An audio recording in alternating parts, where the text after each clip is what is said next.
محترم حضرات، ماشاءاللہ اس مسجد میں اکثر دکاندار لوگ ہوتے ہیں، خرید اور فروخت کرنے والے لوگ ہوتے ہیں ماشاءاللہ۔ میں یہ دیکھ رہا ہوں کہ جس طریقے سے آج ہماری مسجد الحمدللہ دور تک آباد ہے، اچھی تعداد میں ماشاءاللہ نمازی ہیں۔ آپ حضرات کو دیکھ کے کلام اللہ کی وہ آیت یاد آتی ہے۔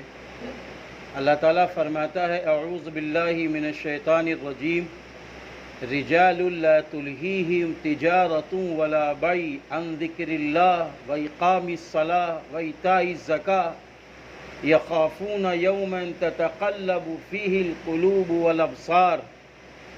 اللہ فرماتا ہے یہ ایسے لوگ ہیں، ان کا خریدنا، ان کا بیچنا اللہ کے ذکر سے غافل نہیں کرتا۔ یہ نماز قائم کرتے ہیں اور یہ اپنے مالوں کی زکوٰۃ دیتے ہیں، اور یہ اس دن سے ڈرتے ہیں جب ان کے دل یعنی قلوب الٹ پلٹ کر دیے جائیں گے، یعنی قیامت برپا ہو جائے گی۔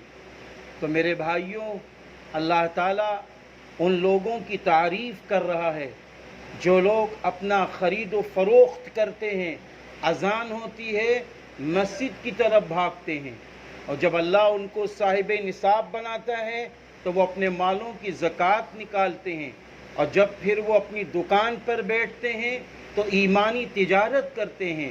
ایسے لوگوں کی اللہ تعریف کرتا ہے۔